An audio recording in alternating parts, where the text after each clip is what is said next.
ao 9, mas a ênfase aqui é só o versículo 6 e 8. Eu não vou fazer a exposição de todos os versículos, só vou olhar para que vocês se situem dentro do contexto do que Paulo está aqui falando. 1 Tessalonicenses 5, versículo 5 também.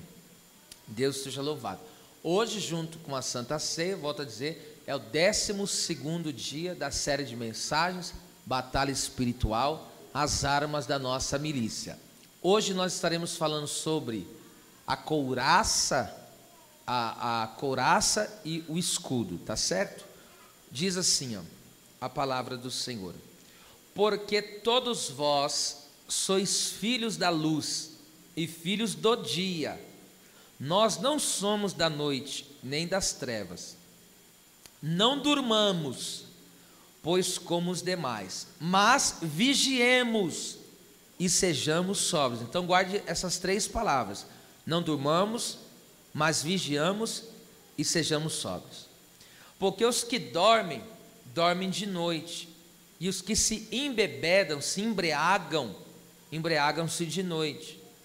Mas nós que somos do dia, sejamos sóbrios, vestindo-nos da couraça da fé e do amor. Aqui eu vou usar essa tradução, amor, tá bom? Eu não gosto dessa palavra caridade dentro desse contexto aqui. Eu gosto da palavra amor, que é o correto. Então a couraça da fé e do amor. Essa couraça tem 2 lados, fé e amor. E agora, e tendo por capacete a esperança da salvação. Porque Deus não nos destinou, você sabe que é um destino, para a ira, mas para a aquisição da salvação por nosso Senhor Jesus Cristo. Obrigado, ocupe o seu assento.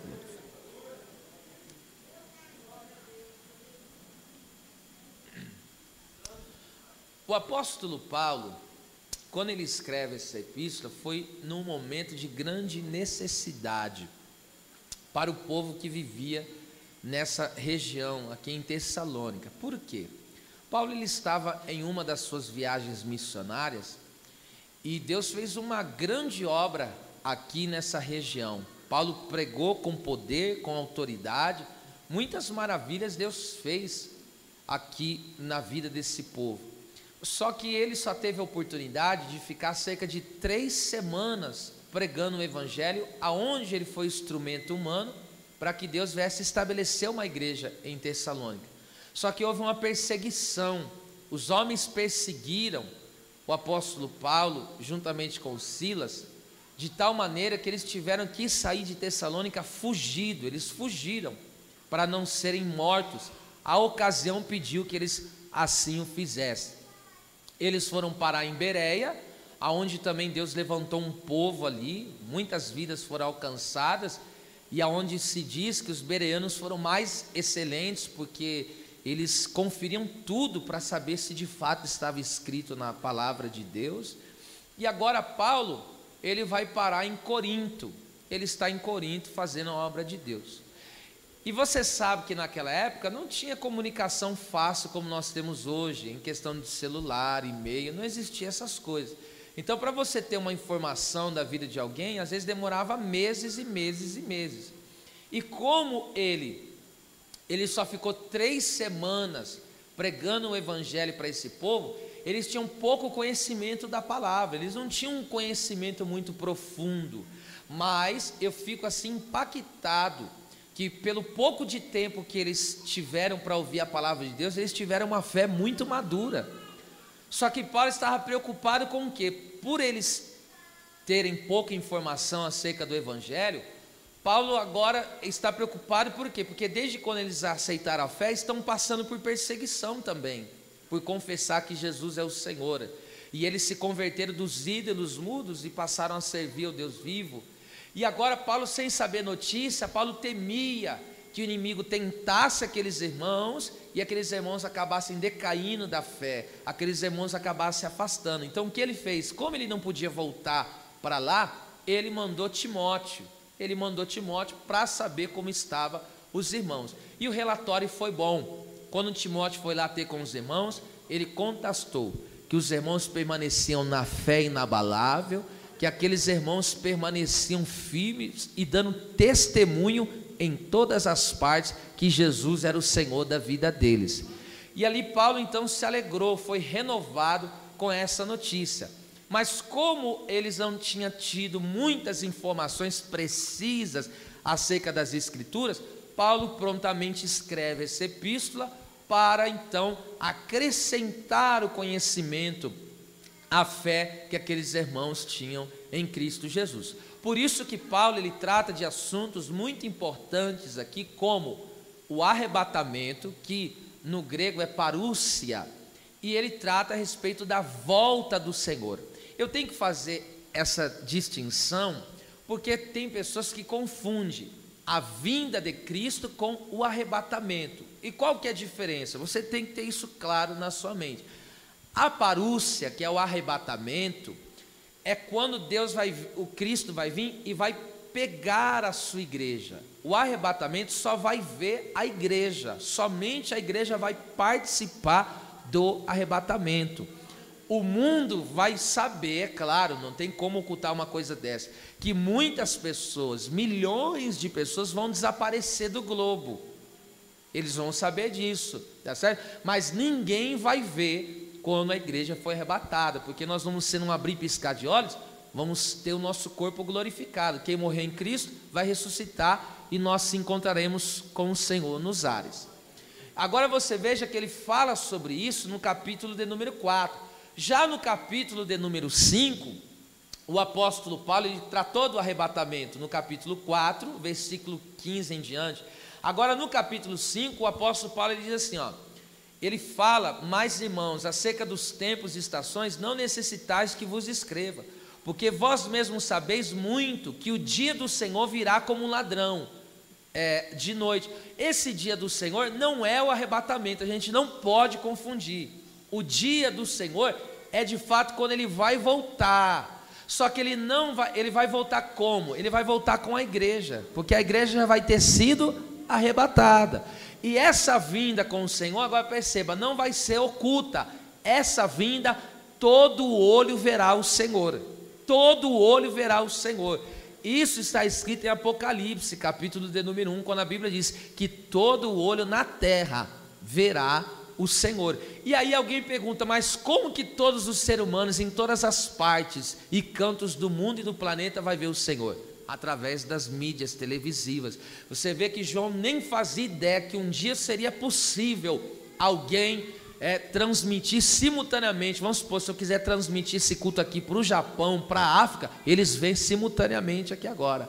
E agora, quando Jesus descer nos ares montado no seu cavalo branco, dará-se aquela bracaia, e na coxa dele está escrito Rei dos Reis, Senhor dos Senhores, e ele vem conduzindo a sua igreja. A Bíblia diz que todo olho verá nos ares. Imagine todas as televisões ir lá com a câmera nele e ele descendo no seu cavalo. Vai ser forte demais, hein?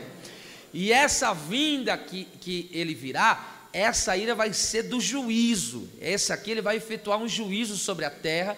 Está escrito no livro de Ezequiel, capítulo 39, se não me engano, versículo 12, por ali, vai dizer que vai ter tanta morte naqueles dias, que o Senhor guerreará contra as nações, vai ter tanta morte que vai demorar 7 meses, escute o que eu estou falando, 7 meses para enterrar os cadáveres. Vai ser muita matança, a ira de Deus vai consumir os moradores da terra.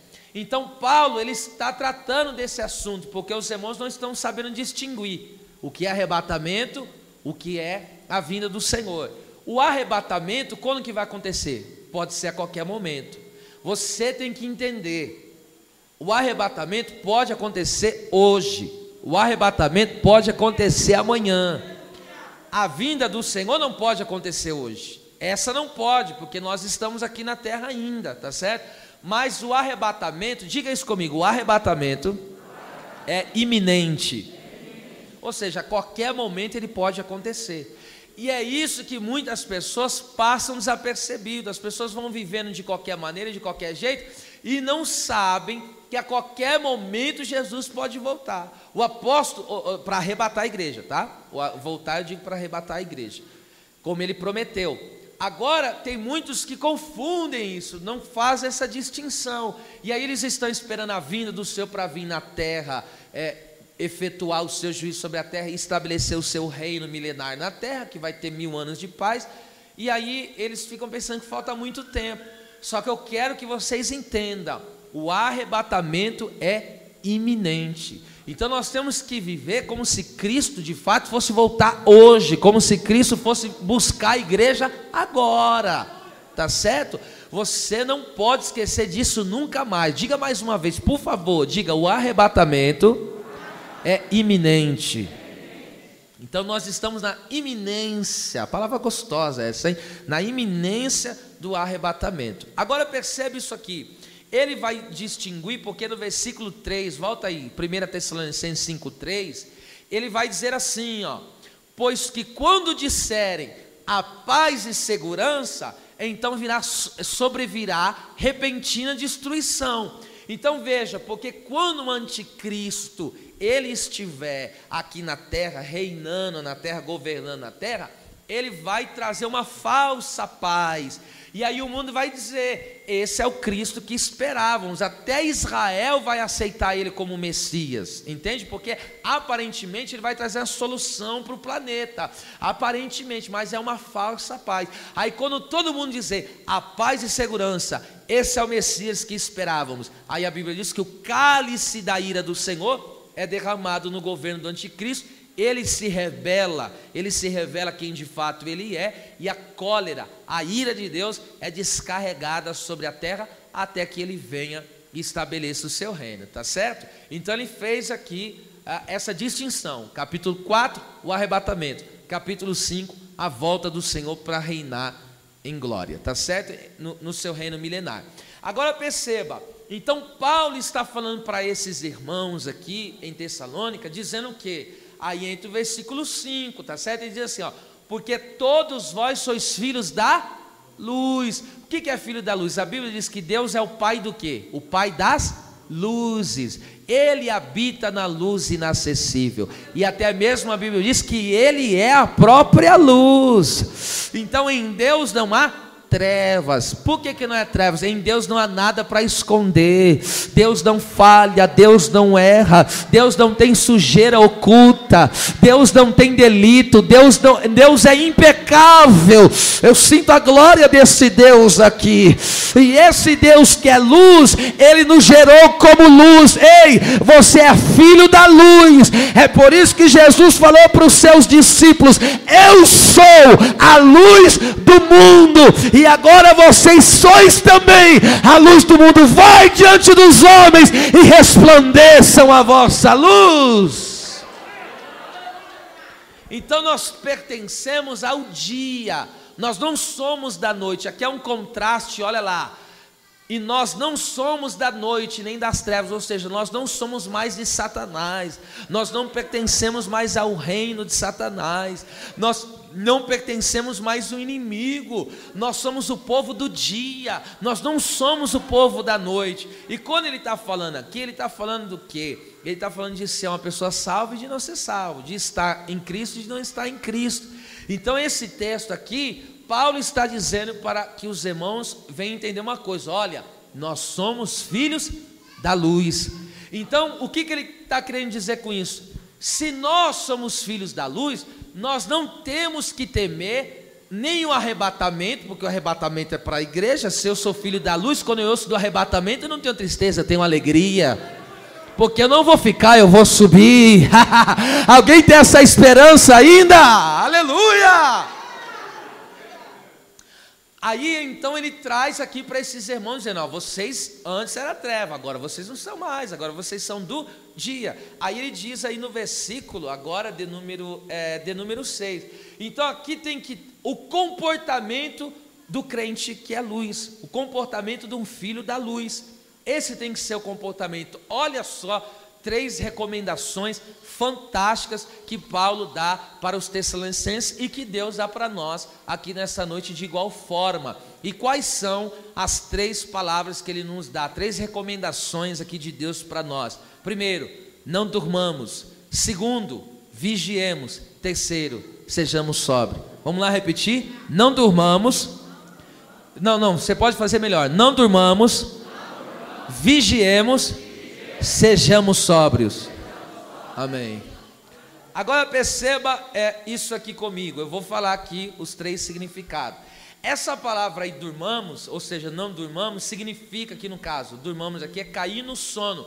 E é usada biblicamente em metáfora para falar de alguém que cai em preguiça e em pecado. Então, quando Paulo está falando aqui não durmamos, ele não está falando de você dormir biologicamente, dormir fisicamente, que todo mundo precisa dormir para descansar. Não, ele está falando não durmamos espiritualmente. O que ele está dizendo? Você não deve morrer espiritualmente, você não deve cair na preguiça espiritual, você não deve cair no sono do pecado. É isso que o apóstolo Paulo está falando. Então, aqui a questão é o quê? A respeito da sonolência espiritual. Porque eu quero falar, embora haja mais, mas eu vou falar sobre 3 consequências de dormir espiritualmente. Eu vou falar de 3 homens que dormiram e eles decaíram terrivelmente. Primeiro homem, eu acredito que esse aqui é um dos mais trágicos, foi Sansão. Sansão, ele dormiu espiritualmente falando. E aonde ele dormiu? Você sabe, no capítulo 16, versículo 19 e 20 do livro de Juízes, a Bíblia diz que ele dormiu no colo da Dalila. Ele dormiu nos joelhos dela. E quando ele dormiu no colo da Dalila, ou seja, ele estava em fornicação, ele estava em prostituição, era o sono do pecado. E ele dormiu gostoso no colinho dela, ele gostava do colinho da Dalila. E aí quando ele deitou no colinho da Dalila, a Dalila fez um carinho nele, porque o pecado é assim, ele vai fazendo carinho até você dormir. Depois que dormiu, o que faz? Corta a tua trança. Meu Deus. Depois que dormiu, para que o pecado está te fazendo dormir? Só para cortar a tua trança. Porque o que era a trança que ele tinha? Ele tinha quantas tranças no cabelo? 7. Agora pega o candelabro, quantas pontas tinha? Porque falava da plenitude do Espírito sobre a vida dele. E agora quando ele cai no sono do pecado, a Dalila pegou, você acha que ela cortou as 7 de uma vez? Não, foi cortando uma por uma. Corta uma, corta 2, ou seja, a pessoa vai perdendo a força aos poucos.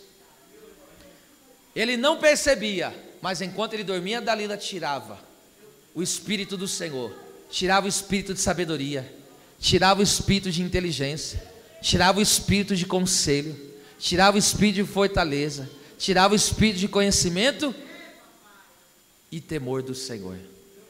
Aí veja, a sonolência espiritual fez o que com Sansão? Primeiro, fez ele perder a sunção.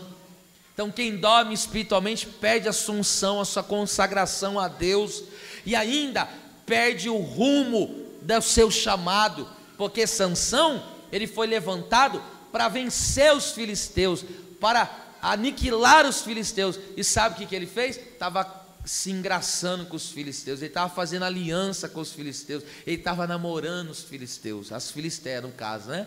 E aí o que aconteceu?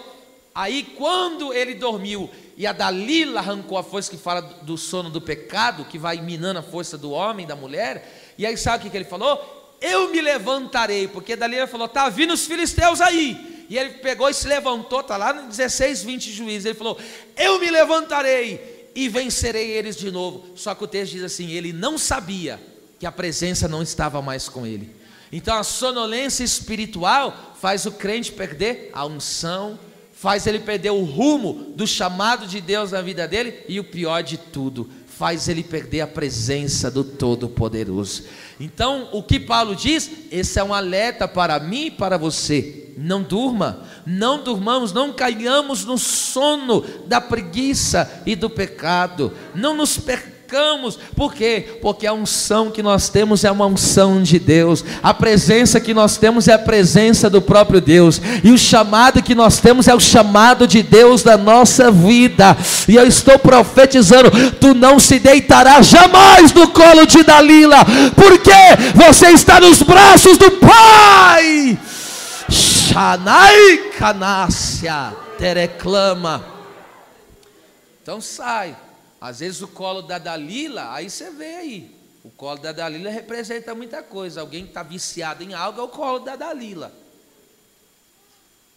Vamos lá, segunda pessoa que dormiu, Eutico. A sonolência espiritual fez o Eutico dormir e cair. Presta atenção. O Paulo, Atos capítulo 20, ele estava pregando, e ele pregava no dia de Santa Ceia, porque a Bíblia diz que ele se reuniu para partir o pão. Só que ele estava pregando e a mensagem dele foi extensa. Foi foi mais de 4 horas de mensagem. Vai ter mensagem assim. E ele foi pregando, e o que ele pregava? A Santa Ceia se prega sobre Cristo, sobre a obra de Cristo, sobre a sua vinda, que ele morreu por nós e que em breve voltará para nos buscar. Essa é a mensagem. E é quando Paulo pregava sobre isso, a Bíblia Sagrada vai dizer que o Eutico foi fazendo assim, ó. Aí tem que renunciar, tem que amar o próximo, tem que se dedicar à obra. Chegou o babá. Fala, isso aí não me interessa não. Só que detalhe, ele estava no terceiro andar. Irmão, o terceiro andar, qual que é o andar? É o andar da revelação. Paulo disse isso. Eu subi, ele disse que um homem, mas era ele. Ele subiu ao terceiro. Esse é o andar da revelação. Então, quando o Eutico caiu no sono, o que ele caiu? O texto vai dizer, ele caiu e morreu. Ou seja, ele caiu do quê? Ele caiu da graça. Eutico caiu da graça. O que é cair da graça? Cair da revelação de Cristo. Sair da revelação de Cristo. Cristo é a graça. Saio. Cristo é a graça manifesta. Cristo é a graça manifesta. Ei, a sonolência espiritual faz a pessoa cair desta graça maravilhosa. E sabe o que é terrível? Quando ele caiu do terceiro andar, ou seja, caiu da revelação de Deus, ele caiu de que jeito? Ele caiu morto, e foi cair morto na onde? No meio do culto. Ele caiu, presta atenção, no terceiro andar. Aí o que ele fez? Presta atenção, se tu não deres glória eu vou desconfiar aí, hein? Porque quando ele caiu morto, sabe o que aconteceu? Parou o culto.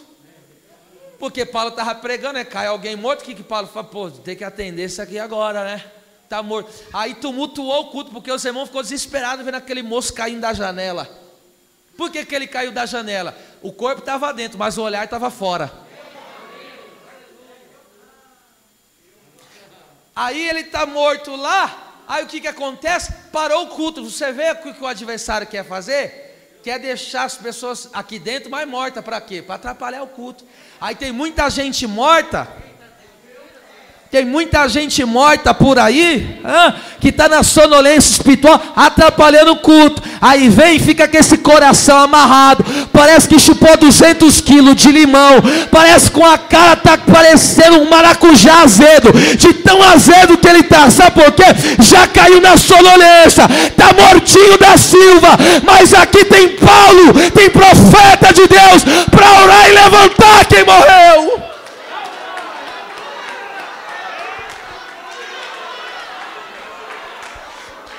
Enjequel e tercamanda labracala baracande nequesterquia.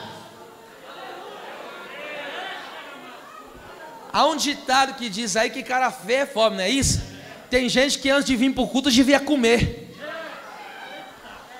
Porque aí fora vive dando um sorrisinho para lá, sorrisinho para cá, não sei que demônio que te pega, que você entra por essas portas, você fica com essa cara amarrada, sem dar glória a Deus, sem abrir o coração. Sai daqui, morto! Jesus vai ressuscitar hoje!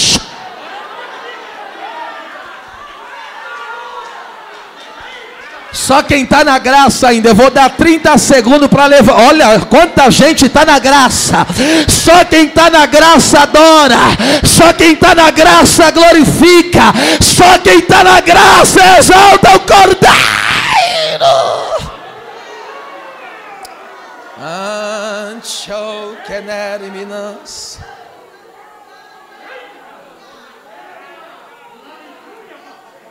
Paulo deu um abração nele, já levantou ele. Aí ele falou assim, ó, não vos perturbeis, porque ele estava perturbando o culto, né? Ele falou, não vos perturbeis, o menino está aqui vivo. Aleluia. Deus está despertando gente que estava dormindo aqui. Terceiro, pessoa, vou falar só desses três, por causa do meu tempo. Terceira pessoa que dormiu na Bíblia, a sonolência espiritual causou, sabe o que? A sonolência espiritual causou em Jonas, fez ele viver um tormento de angústia. Presta atenção no que eu estou falando. Jonas, por causa da sua sonolência espiritual, ele viveu um tormento de angústia. Está escrito no capítulo 1 de Jonas, versículo 5. O texto vai dizer que ele desceu para a parte mais baixa do barco, do navio, e ele dormiu, e o texto diz assim, dormiu profundamente. Irmão, se levantou uma tempestade tão violenta, se levantou uma tempestade, e jogava barco de um lado, jogava o barco do outro, e detalhe, eles começaram a pegar as comidas, os provimentos que tinha dentro do barco ou navio, como queiram, e começaram a jogar para fora, para aliviar o barco, para o barco não se quebrar, e eles começaram a jogar embora, e Jonas estava o quê?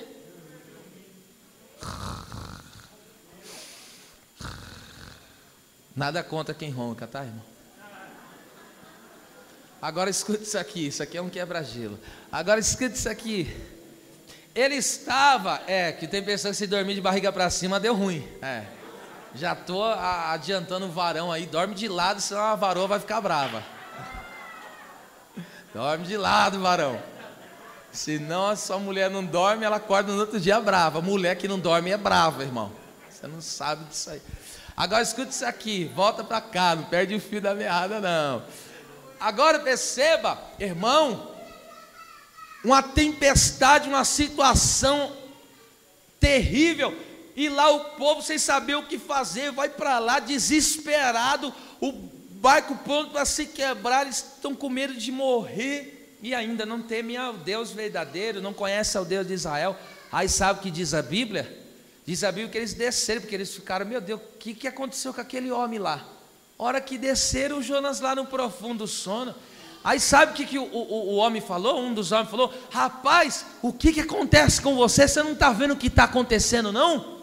Lá na parte de cima, pau quebrando, vento soprando, coisas se perdendo, você está dormindo. É assim, alma se perdendo, vidas indo para o inferno, e o crente lá.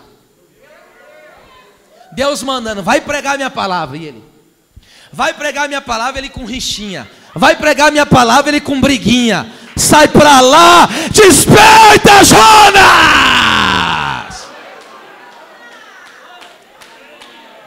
Aí, por causa daquela sonolência, ele vai falar, essa é a sonolência sem vergonha. Esse sem vergonha é meu, tá? É palavra minha, Deus não falou isso. Agora, Deus pegou e falou para ele assim, Deus pegou e criou uma situação, e todo mundo sabia que aquele barco, aquela embarcação só estava naquela situação por causa da rebeldia dele. Ele estava rebelde contra a voz de Deus. Tem gente que coloca a família numa turbulência por causa da sua rebeldia diante do Senhor. Aí não sabe que a casa está uma bagunça, está tendo percas lá, por quê? Por causa da rebeldia do pecado. E aí fica na rebeldia, aí está lá quebrando o pau com tudo, e alvoroço, tormenta, tempestade, e o camarada não se posiciona, continua lá no soninho dele profundo. É noite de posicionamento aqui, viu? Jesus vai arrebatar a igreja, é noite de posicionamento. Vem comigo. Agora, o texto vai dizer que pegaram ele e falou, me joga nessas águas aí que vai parar a tormenta. Ele foi corajoso nesse ponto. Ele assumiu a culpa e falou, não, a culpa é minha mesmo, e ele foi e se jogou nas águas, para resolver o problema. Quando ele se jogou nas águas, o texto diz, Deus foi e falou com um grande peixe, e o peixe obedeceu. Jonas não obedeceu não, mas o peixe obedeceu. O grande peixe foi lá, engoliu ele, mas Deus, olha para você ver que o peixe foi tão obediente, que Deus falou, engole, mas não mastiga. Porque se o grande peixe desse só uma mordidinha, acabou. Então ele falou, engole, mas não mastiga. Agora presta atenção, vem aqui comigo. Você já comeu alguma coisa que sem querer, sem mastigar? Você viu como que desce? Irmão, um rebelde causa problema até para o peixe, irmão. Agora imagina Jonas lá dentro do peixe. Irmão, dando trabalho para o peixe, meu. E aí está lá em capítulo 2, versículo 1 e 2, veja só o que diz o texto. O texto diz assim: e Jonas orou, e ele disse, na minha angústia, ó, agora acordou para orar, né? Agora que está no ventre, né? Agora quer orar, então. Tá vendo aí, né? Acorda, desperta, desperta. Aí ele pegou e orou. Tá lá em Jonas 2, 1 e 2 agora. Lê na tua casa depois. Ele falou: na minha angústia clamei ao Senhor, e ele me livrou do vento do... Lá está inferno, é Sheol, mas ali traduziram como inferno. Então ele falou: Deus me livrou do ventre do inferno. Porque ali é o tipo do... Por que é o tipo do inferno? Porque estava tudo escuro e estava na tormenta. Imagine ficar dentro de um ventre de um peixe, terror que não deve ser. Eu não quero passar por isso não. Agora, olha para você ver. Deus me livrou do ventre do inferno. Sabe por quê? Porque o caminho de todo sonolento é esse, é o inferno. Tá vendo? Mas só que aqui nessa noite não vai ficar ninguém dormindo aqui não. Por quê? Porque a palavra de Deus está gritando ao pé do nosso ouvido: acorda, esse é o maior despertador na vida do crente, é a palavra. Vamos lá, segundo alerta de Deus para nós. Então não durmamos mais, vigiemos. Olha, isso aqui é forte, gente. Essa palavra está queimando meu coração. Deus me deu essa palavra hoje. E eu estava até falando, porque Deus me dá a palavra do domingo uns dias antes, mas Deus fez questão de me dar hoje. Eu falo, essa está fresca mesmo, hein? Veja só, a palavra vigiemos aqui, tem alguém aqui que chama Gregório? Se tem alguém aqui, no seu sobrenome tem Gregório, tem alguém aqui? Ou não tem nenhum Gregório aqui? O nome Gregório vem dessa palavra. Gregório é o nome próprio, né? Mas no grego é justamente essa palavra, Gregório. Significa vigiar, vigilante. Perceba, a palavra aí vigiemos significa prestar atenção, estar alerta, tomar cuidado. Irmão, escute isso. Desde o início Deus deixou o ser humano consciente de que a batalha é espiritual contra o inimigo. Aonde nós podemos ver isso? Gênesis capítulo 2, versículo 15. Olha o que está escrito. Deus disse para Adão, depois que colocou ele no jardim que havia feito, sabe o que Deus disse para ele? Deus falou assim, ó: você não só cultive, que é lavrar a terra, mas você o quê? Guarde. A palavra guardar, ali no original, a palavra guardar é a mesma palavra, manter a vigilância. Presta atenção, para que Deus vai me mandar manter vigilância? Para que Deus está falando? Ó, fique atento, preste atenção, fique alerta. Por quê? Deus já estava falando para Adão: ó, eu te dei uma vida, eu te dei uma família, eu te dei um ministério, você é a minha imagem e minha semelhança. Tem alguém que não está contente com isso?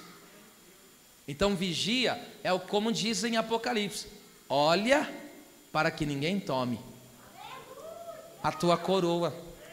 Então desde o princípio Deus avisa o homem para o homem vigiar. Desde o princípio Deus avisa o homem: esteja atento. E Deus está falando forte aqui ao nosso coração. Então, primeiro, eu não vou dormir. Segundo, eu vou ter que estar acordado, alerta, atento. E essa palavra geralmente é usada aqui para falar dos atalaia. Quem que era os atalaia? Eu já falei aqui, expliquei. É aqueles que ficavam na torre de vigia. E ali eles ficavam enquanto o povo do arraial estava descansando, dormindo. Os atalaias ficavam nas pilastras, olhando, atento, ó. Eles ficavam num lugar estratégico, porque se visse algum movimento estranho do inimigo, ele tocava a trombeta. Por isso que diz de vigilância, ó, manter acordado. Ele tocava a trombeta e o povo acordava.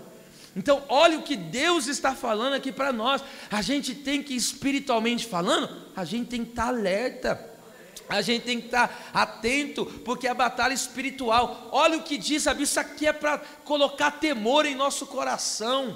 Olha o que diz a Bíblia em 1 Pedro capítulo 5, versículo 8. Olha o que ele diz: vigiai e estai sóbrio, porque o diabo, vosso adversário, ele está bramando como um leão, buscando a quem possa tragar. Olha aí, ó. Você sabe o que é tragar? É engolir. Irmão, escute isso aqui. Se o diabo tivesse autorização, ele engoliu o ser humano vivo. As pessoas não têm noção, é o que eu digo, Deus não nos mostra as coisas que acontecem ao nosso, e olha o que diz o texto, ao nosso derredor. É tão tremendo que o inimigo fica ao derredor. Por que fica ao derredor? Porque tem uma cerca de Deus ao nosso redor. Deus tem colocado os seus anjos ao nosso redor. Isso, com a mão levantada, porque já vai uma profecia. Foi isso que o diabo falou para Deus: ei, eu tento tocar em Jó, não consigo, porque tu cercaste ele, e não vai tocar coisa nenhuma não, porque a proteção de Deus está na tua vida.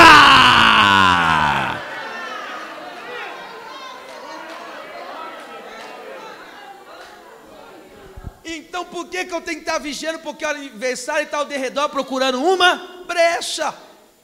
Aí viu, aí ele, o inimigo achou, não me pergunte como, que a Bíblia não explica isso, achou uma brecha, negociou com a serpente, já diz, não me pergunte como, que a Bíblia não fala nada disso, e entrou no corpo da serpente, a serpente ganhou voz, começou a falar com Eva, e a Eva foi e deu lado, ela não vigiou. Deus não tinha falado para vigiar? E aí eu pergunto, a quem você está parando para ouvir? A quem você está emprestando o seu ouvido? Porque eu digo, uma das coisas frustrantes em relação às pessoas que nós pastoreamos, eu digo na caminhada da experiência, sabe qual é a coisa frustrante? Você pode passar 10 anos ensinando, chega qualquer conversa fiada, chega qualquer falso profeta, fala uma mentira, todos os 10 anos é jogado por água abaixo, e ele fica com a mentira. Essa parte é a parte frustrante da causa. Mas ainda bem que Deus restaura, ainda bem que Deus levanta, aleluia, glória seja dada ao nome do Senhor. E eu quero te dizer uma coisa em alto e bom som aqui nesta noite: não é tempo de brincar. Tem pessoas que não estão fazendo noção que a hora está chegando. Jesus falou que quando ele for vir, vai ser como nos dias de Noé, que Noé entrou na arca e desceu água e todos morreram. Vai ser como nos dias de Ló. Ló saiu da cidade e fogo e enxofre desceu na terra. Esse dia está chegando. Deus está alertando, Deus está falando para o povo. Olhe para o vizinho e diga: acorda. Diga para ele: acorda. Esteja alerta, esteja vigilante. Eleque-me no subricando reminência. Agora o que me chama a atenção é que o primeiro Adão falhou. E aonde que o primeiro Adão falhou? No jardim. No jardim ele não cuidou. Sabe por quê? Olha como que é lindo a palavra de Deus. Porque jardim tem que ter cuidado. Se você não pegar o jardim, não regar ele, não trabalhar na terra dele, vai se desmantelar. Sabe por que Jesus falou, Deus falou do jardim? Porque a nossa vida é um jardim espiritual. Tem que regar diariamente, tem que cuidar diariamente, tem que tirar as impurezas diariamente. O primeiro Adão falhou no jardim, mas o segundo não. O segundo Adão não falhou, por quê? Jesus estava no jardim do Getsemane. E o que ele falou para Pedro, Tiago e João? Ei, o primeiro Adão caiu por falta de vigilância. Então acorda, levanta e vigia. Pelo amor de Deus. O primeiro Adão falhou. Aí Jesus pegou e falou: opa, o primeiro Adão falhou no jardim. Agora o inimigo vai tentar me pegar no mesmo laço. E aí quando veio o inimigo, aí Jesus pegou o que? Os discípulos não vigiou. Jesus não falou: se você não pudesse vigiar comigo nem uma horinha? Aí não vigiou, caiu na sonolência e falta de vigilância. Baixou a guarda. Quando baixou a guarda, aí você viu o que aconteceu com eles, com o Pedro e tal. Então Jesus está nos ensinando acerca da importância da vigilância. Você pensa que, irmão, tem um espírito imundo que conduz principados, potestades, ossos espirituais da maldade, príncipes das trevas, que está lutando para nos derrubar. Isso não é novidade para ninguém. Satanás, ele luta para derrubar. Mas sabe quando que as pessoas têm noção do que é morte, do que é vida eterna? Quando um artista, como aconteceu esse dia, nem sabia, nem conhecia quem que era. E não sou nada contra artista, já venho dizer que eu oro pela salvação deles. Mas eu estava num culto, sexta-feira, pregando, e o pastor falou, eu não quero falar o nome dela aqui, mas falou do nome da cantora. Eu falei, eu nem conheço quem é, estou sendo sincero. Ele falou, não, estava no auge, uma cantora muito conhecida. Aí as pessoas se despertam. Mas você já parou para pensar quanta gente está morrendo todo dia? Não só foi ontem que morreu, não. Todo dia tem gente morrendo. E aí as pessoas só tomam atento, só ficam atentos o quê? Quando alguém conhecido, com alguém de perto acontece. Mas deixa eu te falar, a qualquer momento pode acontecer. Hoje eu estou aqui e eu não tenho medo de falar isso. Amanhã eu posso não estar. Então o que eu tenho que fazer? Vigia. Vigia na presença do Senhor. E por que eu devo vigiar, pastor? Sabe por que eu tenho que vigiar? Aleluia. Porque eu tenho que vigiar por duas coisas. Primeiro, eu tenho que vigiar por mim mesmo. Eu tenho que vigiar pela minha própria vida. Sabe o que aconteceu com Davi? Ele não vigiou. O povo de Israel estava nos dias de guerra, 2 Samuel 11. E eles foram para a batalha. E aí o que Davi falou? Deus já me deu tanta vitória. Já estou por cima da carne seca mesmo. Ah, não precisa mais orar tanto não. Ah, não precisa. Ah, não. Um culto vai, outro não. Isso aí tá normal. Aí ele foi deixando, porque a apostasia não chega da noite para o dia. A apostasia é sorrateira. A pessoa orava, estou dando um exemplo, orava 1 hora por dia. Daqui a pouco ela vai começar meia. Daqui a pouco ela vai orar 10. Daqui a pouco nem para dormir não está orando mais. E aí Davi pegou e se acomodou. Aí Davi falou, não, Deus já nos deu tanta vitória, já derrubei gigante, já matei leão, já matei urso. Ah, não preciso não, deixa eles ir lá resolver isso aí. E aí quando ele ficou em casa, não vigiou. Aí o inimigo achou uma brecha, aí deixou uma mulher tomando banho lá. E detalhe, o nome dela era Batseba. Sabe o que significa? Filha da abundância. Em outras palavras, ela era linda. E tinha uma coisa que Davi gostava, de mulher.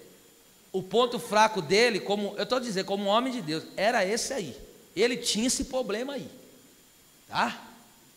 E aí, quando ele estava lá no palácio, sem fazer, o povo guerreando e ele lá, só no terraço, passeando, de repente ele olha uma mulher se banhando. Na hora que ele olhou, consumiu no coração e mandou o oficial dele, vai lá e traz para mim.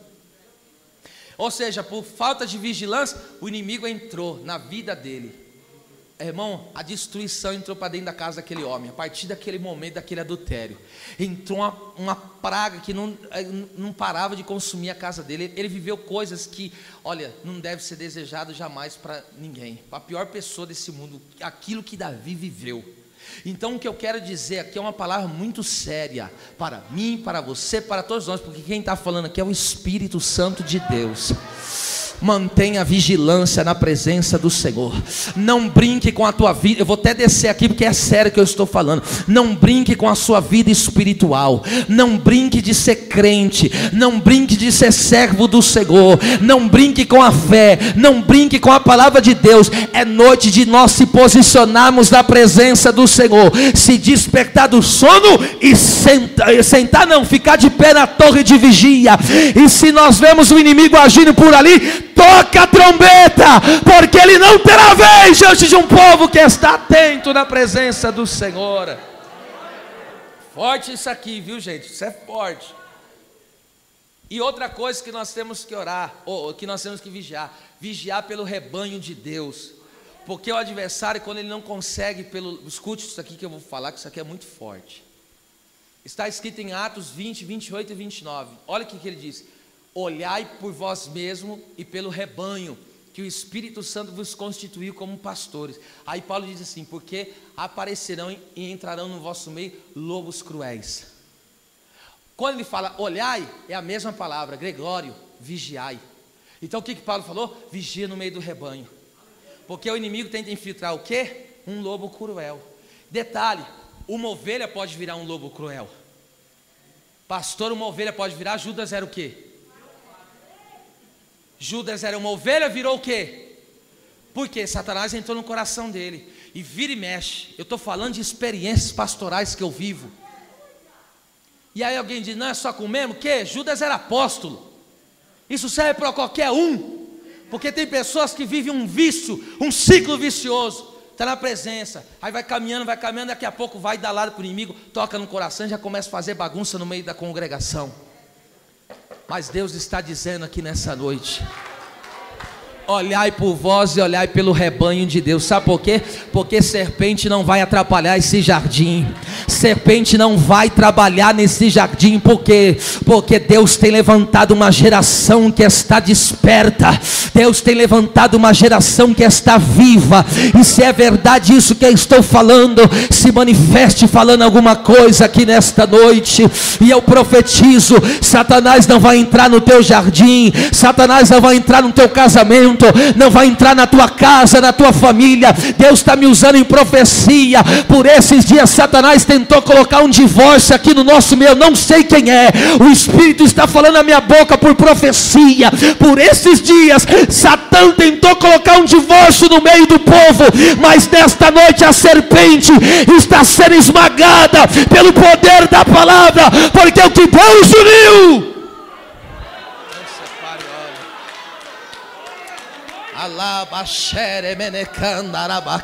sai. Se você vê por aí alguma serpente rastejando, cuidado que essa língua é venenosa. Se querer começar a colocar divisão no meio do povo, começar a fazer, ó, esse grupinho daqui, esse grupinho é mais dali, com esse aqui a gente se mistura, com esse aqui não, sai para lá, serpente sem vergonha, sai para lá em nome de Jesus. Essa igreja aqui está atenta, aqui nós não damos espaço para a serpente agir, aqui a serpente a gente pisa em cima no poder de Deus. Eu estou tomado hoje aqui, hein? Eu estou tomado aqui, eu estou tomado. Vamos lá, você aguenta mais um pouco aí? Vamos lá. Terceiro, sejamos sóbrios. Sóbrio aqui você sabe, é o oposto a alguém que é embriagado. O que acontece quando alguém está embriagado? Ele perde o sentido, o controle. Não é ele mais que está no controle, ele está sob o efeito de algo. Então o que o apóstolo Paulo está ensinando aqui para a igreja é o quê? A palavra sóbrio aí significa controlado, ser moderado. E o que é ser moderado? É agir com prudência, ou seja, compreensão que leva a agir corretamente, é uma conduta sábia. Então a igreja tem que ser o quê? Está no controle de o quê? Do domínio próprio, fruto do Espírito. E a igreja tem que estar no quê? No controle do Espírito Santo. Porque a Bíblia diz o quê? Não vos embriaguei-vos com vinho, mas enchei-vos do Espírito Santo. Porque quando eu estou cheio de água, presta atenção, aquilo que eu estou cheio me controla. Se eu estiver cheio de ira, o que vai me controlar? Você vai agir pela ira, porque você está controlado por ela. E o que eu estou querendo dizer com isso? Sabe por quê? Porque em Lucas, escute isso, Lucas capítulo 6, eu só vou citar um versículo, coloca aí 6:11, Jesus está na sinagoga, escute isso aqui, hein? Jesus está na sinagoga, de repente está um homem o quê? De mão mirrada. O homem estava lá de mão mirrada, era um avarento, sem vergonha, não gostava de dar glória a Deus, para levantar a mão, só ia para pedir, não se envolvia com a obra, não queria nada. Aí Jesus olhou para ele e falou: mas eu vou curar ele está no culto, eu vou curar ele. Jesus pegou e olhou assim, estava escondido, lá para o fundo. Jesus falou: ei, você da mão mirrada, vem aqui para o meio. Aí ele veio com a mão lá toda. Jesus pegou e falou assim: estica a tua mão. Porque Deus cura várias assim, né? Aí eu, estica a sua mão. Ele estendeu a mão. Aí detalhe, irmão, se você vê alguém que está com a mão entrevada aqui, e de repente no meio da mensagem a mão dele está aqui, ele começa aqui a testemunhar, o que você vai se encher do quê? De alegria. Vai se encher do quê? De louvores a Deus, porque você vai dar muitos louvores. Vai se encher do quê? Da glória de Deus. E é por isso que o crente vai dar muitas glórias, porque o que está cheio o coração, fala a boca. Mas veja, eu não consigo entender isso. Eles estão num culto, eles estão em um culto. Olha do que eles ficaram cheios. Leia comigo, 3 vezes 1. Não, 3 vezes 1.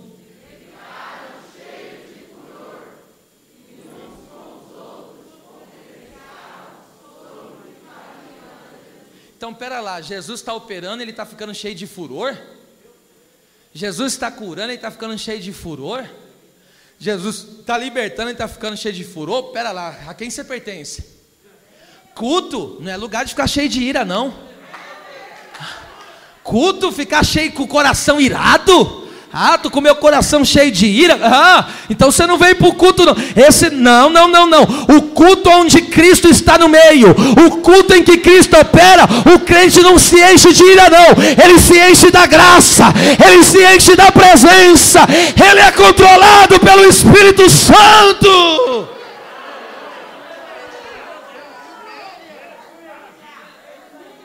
O culto que Jesus está ministrando é assim, ó.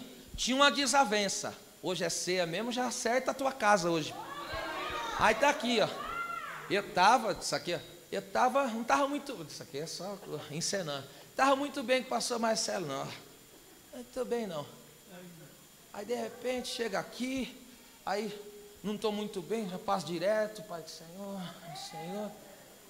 E aí vou pregar o quê? Vou pregar o quê com o coração cheio de coisa errada? O que eu vou ministrar sobre as pessoas? Alguma coisa tem que mudar. Canta, mas está cheio de ira. Prega, mas está cheio de ira. Vem para o culto, mas está parecendo fariseu. Em vez de vir para o culto, para vir aqui se alegrar com o que Jesus está operando, com o que Jesus está fazendo, com o que Jesus está transformando, eu vou ficar com ira no coração, eu vou ficar com furor no coração, coisa nenhuma, eu vou ser sóbrio. Serenência, calabaia, aleluia. E nesta noite é assim que nós vamos sair daqui cheio do quê? Cheio de amor no coração. Levanta a mão que eu vou profetizar. E quem tem a presença de Deus vai começar a dar glória agora, porque não consegue glorificar quem está com coisa ruim no coração. Se o coração tiver coisa ruim, pega. Se o coração tiver com coisa ruim, é porque Satanás já encheu esse coração. Foi por isso que Pedro chegou, eu estou sentindo a glória. Pedro chegou ali para Ananias e falou: foi Satanás que encheu o teu coração. Mas aqui nesta noite, pastores queridos, meus amigos, meus amores do Senhor, o meu coração não está cheio de ira, não. Eu posso ter comunhão com o pastor Marcelo, posso ter comunhão com o pastor Brito, com o presbítero Edmilson, com o pastor Valdinei, com o evangelista Lindomar, porque o coração está limpo, o coração está purificado, o coração está cheio da graça, está cheio do amor, está cheio do perdão.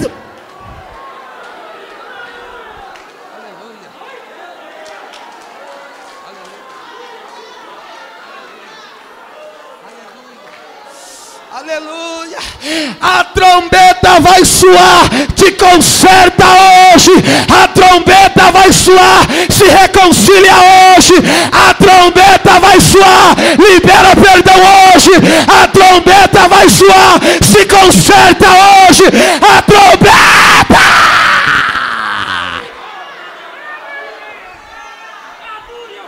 Eu vou te dar 30 segundos só para quem quer dar o melhor para Deus aqui.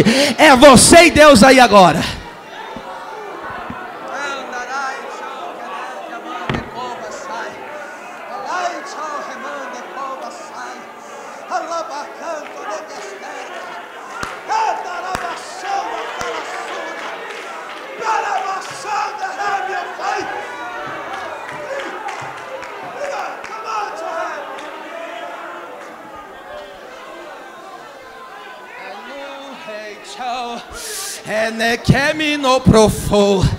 Deus me deu uma visão. Vocês sabem que eu não sou dessas coisas. Deus me deu uma visão. Enquanto eu pregava, eu vi um anjo com a espada na mão, desembanhada. E eu perguntei para Deus em espírito: o que é isso? Deus dizia: estou cortando laço, estou cortando laço, estou cortando laço, estou cortando laço no meio dos meus, estou cortando laço no meio do meu. Pede perdão hoje, libera perdão hoje, ama hoje.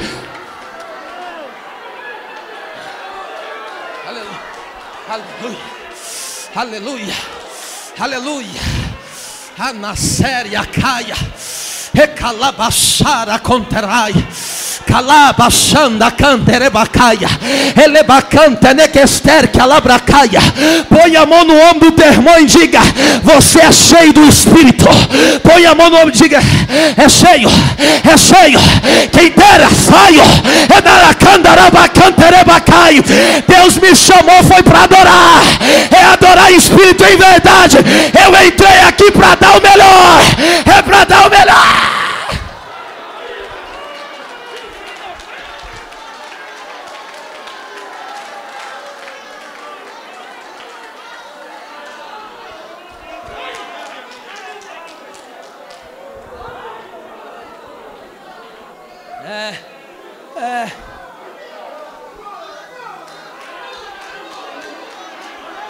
Diga com a mão direita levantar, diga bem forte comigo, diga: o meu coração não está cheio de tranqueiras, mas o meu coração está cheio da presença do Espírito Santo.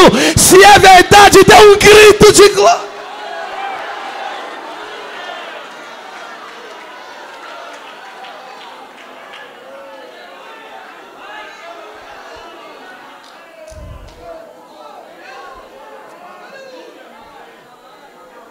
Agora, aleluia, Shanaia, Berkianai,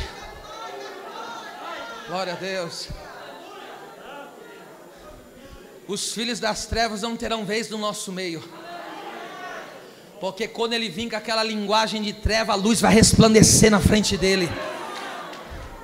Não vai, aqui não, essa obra tem dono. Jesus é o dono da sua igreja. Agora Paulo diz assim, ó, versículo de número 7, ele vai falar do contraste, ele vai dizer aqui, ó: porque os que dormem, dormem de noite. Aqui está falando da sonolência espiritual. E os que se embebedam de noite, ou seja, é tudo à noite, é tudo nas escondidas, é tudo no escuro. Por quê? Porque para achar a dracma perdida tem que acender a candeia. Sabe por que tem gente que não quer acender a candeia? Porque não quer revelar o que está oculto. Não quer revelar. Aí como ele está apagado, a luz está incomodando. Aí o que ele faz? Ele tenta ir apagando. Essa é a estratégia de Satanás. Ele pega os dele e começa a apagar os outros. Aí aquele irmão está cheio de alegria, cheio da presença, a igreja de comunhão, ele vai semeando a trevinha no coração de um, coração do outro, e vai semeando. Aí daqui a pouco vai fazendo o quê? Uma bagunça. Aí em vez das pessoas virem e estar com o coração cheio de louvores a Deus, aí vai começar a se encher de ira. E alguns sem entendimento nenhum, entende? É porque às vezes quando você olha certo tipo de pessoa, parece que aquela pessoa é correta. Aí começa a vender uma imagem distorcida de outro. Para que isso aí, Satanás. Não deixa o inimigo usar mais tua boca não, viu? A tua boca é instrumento de louvor para Deus.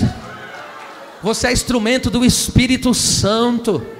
Você é instrumento de Deus, viu? Agora escute aqui. Ele vai dizer, vamos lá no versículo 8, que eu vou chegar agora no mistério aqui. Vou resumir aqui, porque o mistério, enfim. Mas olha só, aí Paulo vai dizer: mas nós que somos do dia, quem é do dia aqui?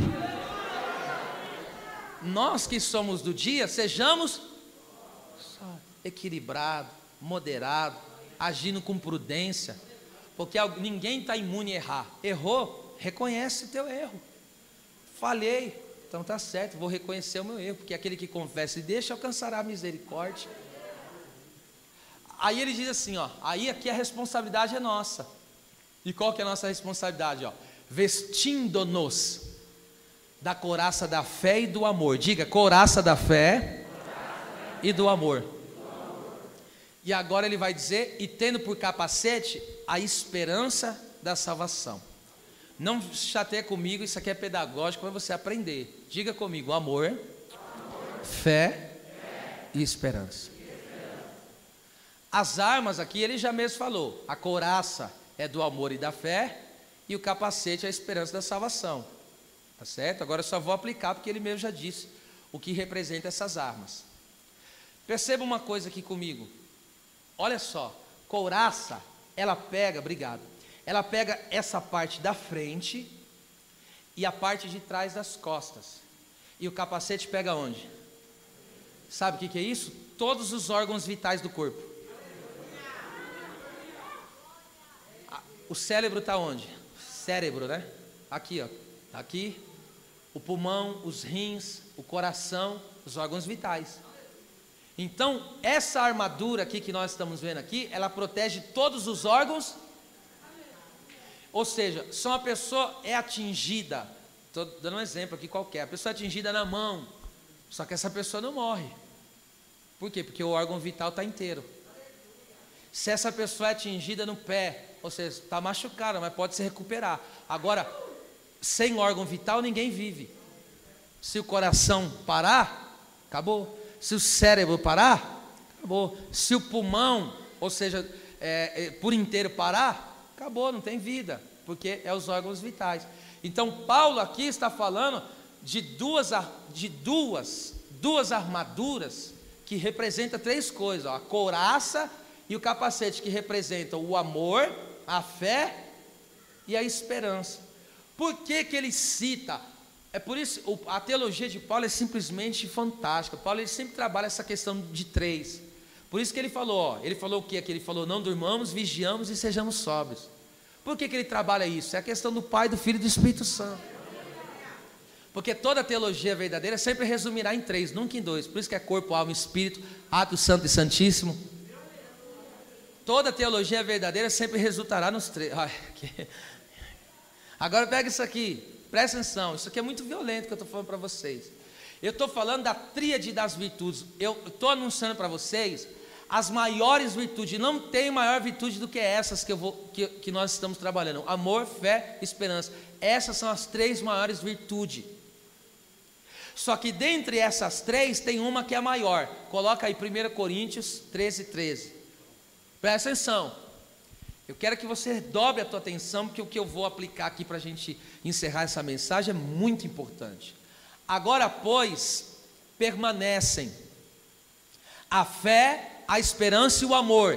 Essas três. Mas leia aí, mas o maior é o amor. Então veja, permanece o quê? A fé, a esperança e o... Mas quem que é maior? O amor.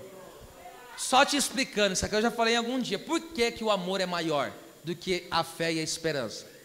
Porque a fé um dia se consumará quando nós estivermos na eternidade. E a esperança também se consumará, porque a gente não vai precisar mais de esperança, porque nós vamos estar vivendo lá na eternidade a esperança. Só que o amor jamais se consumará, porque por toda a eternidade a gente vai viver o amor.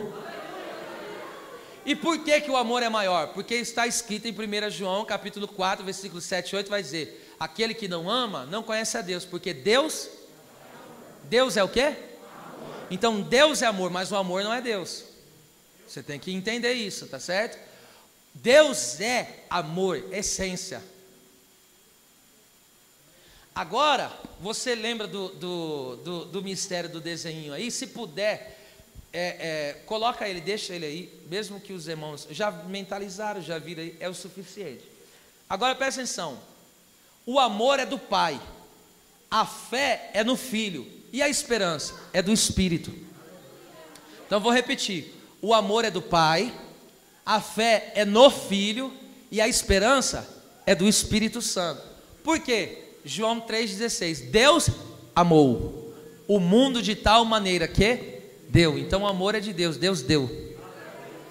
Agora a fé é no Filho, porque está escrito, Atos 16, 30 e 31. O Caio perguntou: o que eu preciso fazer para ser salvo? Creia no Senhor Jesus e será salvo, não só você, a tua casa também. E eu gosto sempre de profetizar isso, porque eu tenho fé para isso. Ainda nesse ano vai ter salvação lá dentro daquela casa. Você vai ver alguém da tua casa descer nas águas. Só que agora a esperança, escute, a esperança é do Espírito Santo. Por que a esperança é do Espírito Santo? Porque Jesus prometeu que um dia vai vir buscar a igreja. Essa é a nossa esperança. A nossa esperança é essa. Cristo falou que vai vir nos buscar e vai nos levar para a morada eterna. Então essa é a nossa esperança. O amor é que Deus deu o seu Filho unigênito, para que todo aquele que nele crê não pereça, mas tenha vida eterna. A fé é Cristo. a nosso depósito de confiança nele, que ele é o nosso Salvador. E agora a esperança é do Espírito. Por quê? Porque está escrito em Romanos 8, do 15 ao 17. Diz lá assim: nós não recebemos o espírito de medo, de escravidão, porque o Espírito que opera em nós é o Espírito de poder, o Espírito Santo. Aí ele vai dizer assim no versículo 16, ele diz assim, ó: e o Espírito testifica com o nosso Espírito que somos o quê? Filhos de Deus. Aí no versículo 17, se somos filhos de Deus, logo somos herdeiros de Deus e co-herdeiros com Cristo Jesus. Então o que o Espírito Santo traz ao nosso íntimo? Esperança. Qual que é a esperança? O Jesus que falou que vai voltar é verdade. Você é um filho de Deus e você tem herança na eternidade. Então diga isso, eu não estou sendo cansativo, isso é importante que eu estou falando. Diga: o amor é do Pai, a fé é no Filho e a esperança é do Espírito Santo. Agora perceba, por que, aí é importante isso aqui agora, por que o amor é maior? Por que o amor é maior de todas as virtudes? Por quê? Presta atenção. Porque a fé, ela só opera por causa do amor. E da mesma forma, a esperança só opera por causa do amor. Vamos ver a prova bíblica disso? Eu vou ler dois textos. Primeiro é o Romanos, o Gálatas, capítulo 5. Gálatas 5, versículo 6. Olha aí, acompanhe comigo por gentileza. Gálatas, capítulo de número 5 e versículo 6, ó. Mas, a parte final só, mas sim, a fé que opera por amor. Então a fé opera pelo quê? Presta atenção, a fé só opera por causa do amor. Então presta atenção, a fé, ela só opera genuinamente por causa do... Porque se Deus não desse o Filho, eu não teria fé. Eu só posso ter a fé no Filho por causa do amor do Pai. Então presta atenção, toda fé genuína, ela é motivada por causa do... É por isso que quem não perdoa não tem salvação. Porque isso significa que a fé dessa pessoa não é genuína, porque a fé opera pelo amor. Então perceba como que é violento isso aqui. Isso aqui é uma mensagem depois para você ouvir, reouvir e ouvir outras vezes mais. Agora perceba, então, por causa do amor eu tenho a fé. Ou seja, eu só opero na fé verdadeira, na fé genuína, por causa do amor dele. Se ele não tivesse me amado, eu não teria fé. Ele falou: você só crê em mim porque eu te amei primeiro. Você só me ama porque eu te amei primeiro. Não foi você que me escolheu, mas foi eu que te escolhi e te nomeei. Então não tem como, é o que disse Tiago: a fé sem obras é morta, porque as obras são uma demonstração de amor.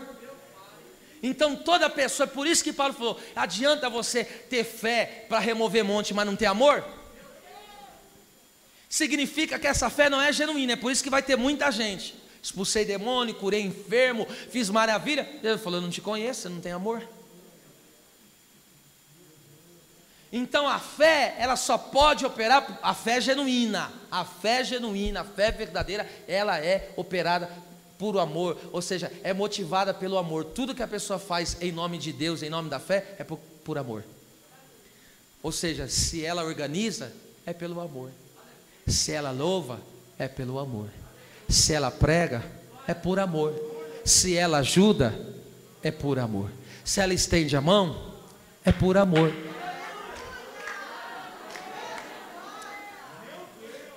Agora vamos lá. Então presta atenção. O amor agora está operando a fé. Só que agora, presta atenção, a esperança, ela só opera por causa da fé. Então presta atenção, o amor manifesta o quê? A fé. E agora a fé vai manifestar? Porque se eu não tiver a fé do Filho de Deus em mim, eu não tenho esperança. Porque qual que é a minha esperança? O Espírito Santo testifica no meu coração que ele vai voltar, ele vai vir me buscar e vai me levar para onde ele falou que vai me levar. O texto bíblico, Romanos 5,5, eu estou quase voando aqui com essa palavra. Estou com vontade de sair correndo, subir lá na galeria e descer, falando em línguas e sapateando aqui. Olha lá, veja comigo isso. E a esperança não traz confusão, ou seja, não deixa a pessoa, essa palavra confusão aqui significa não deixa envergonhado. É como que alguém que marcou um horário, ó, tá horário eu passo aí.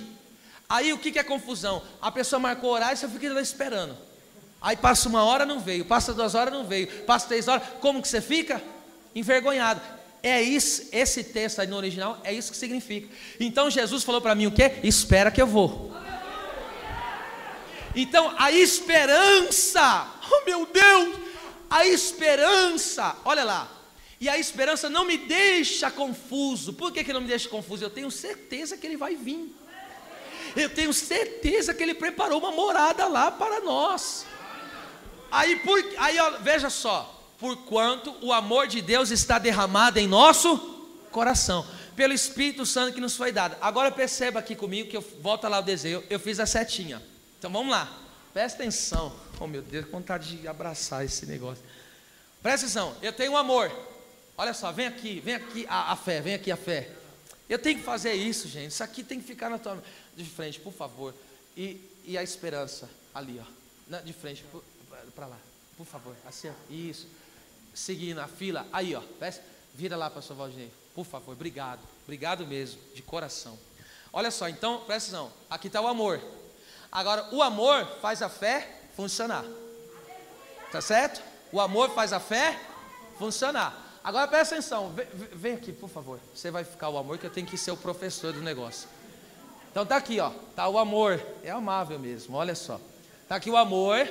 Agora, esse amor está manifestando o que aqui? A fé. Agora, essa fé, que agora que é confiança em Cristo, na salvação em Cristo, Ele é o Salvador. Agora, essa fé vai operar Então, presta atenção, tanto a fé como a esperança estão ligadas ao Então, presta atenção, a raiz da fé, a raiz da esperança está na onde?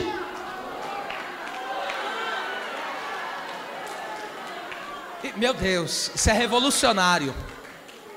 Entende? Só mais um minutinho. Agora entende porque o amor é maior? Porque se eu tirar o amor, não tem fé. Então tudo é sustentado. O que sustenta a vida é o amor. Meu Deus! Obrigado, era isso. Obrigado. Obrigado mesmo de coração. Então tira o amor e fica o quê? Tira o amor, fica o quê? Se tirarmos o amor, acabou. Então escute isso aqui, a fé genuína funciona pelo amor, e a esperança funciona pela fé. Desse modo, tanto a fé como a esperança dependem do amor. Então, ou seja, se a pessoa não tem o amor de Deus, se ela não permanece nesse amor, a fé dela não vale de nada e a esperança dela não vale de nada. Por quê? Porque ele não tem a salvação no Filho e nem tem a esperança do Espírito. Então, o que determina a minha permanência em Cristo, na fé, e a esperança do céu de glória, da esperança, é o amor. Quem quer sentir o coração queimar por esse amor? Quem quer? É por isso, aleluia, pode se virem contra você com ira, se virem com você com ingratidão, faz o que? Ama ele, ama ela, ama, esse é, meu Deus, ama,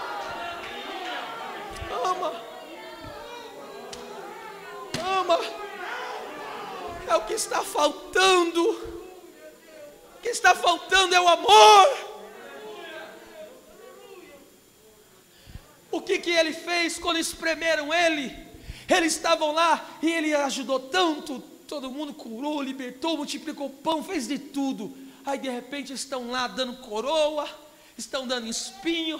E o que ele faz enquanto estão dando ódio para ele? E o que ele diz? Pai, perdoa eles.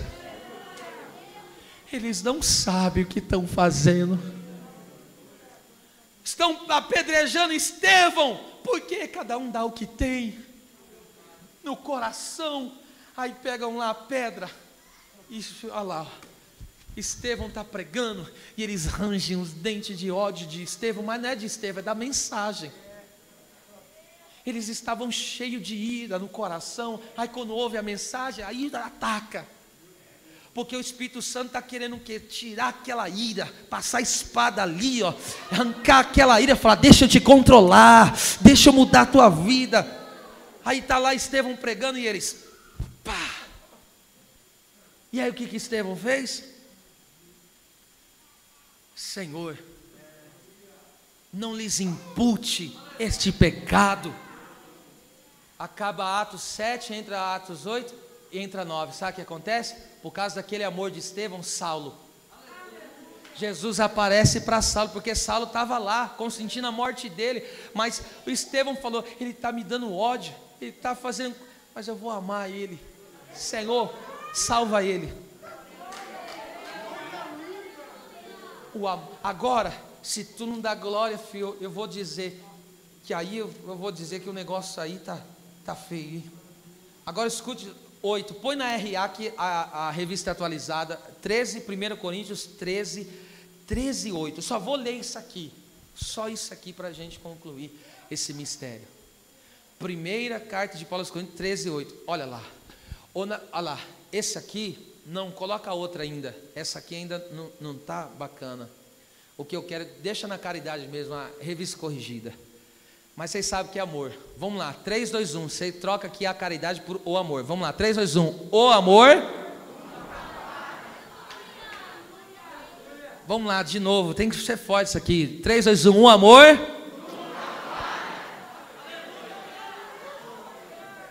O amor nunca. Não falha.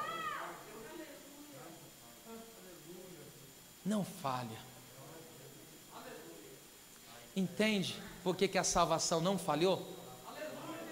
Porque a base da salvação é o que? Deus amou.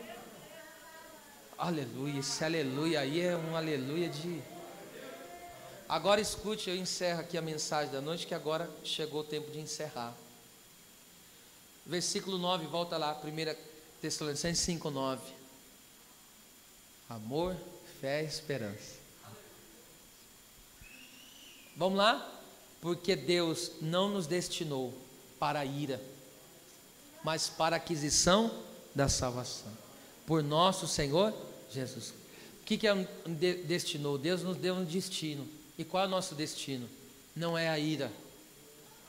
O nosso destino não é sofrer na mão do anticristo. O nosso destino não é queimar no lago de fogo e enxofre que é o inferno. Sabe qual que é o nosso destino? Entrar na eternidade e viver eternamente. Sabe qual que vai ser a virtude do céu? Lá no céu não vai ter dom espiritual. Lá no céu não vai ter cura, porque não vai ter mais ninguém enfermo. Lá no céu não vai ter profecia, porque nós vamos estar vivendo todas elas. Lá no céu não vai ter discernimento de espírito. Por quê? Porque lá só vai ter um espírito.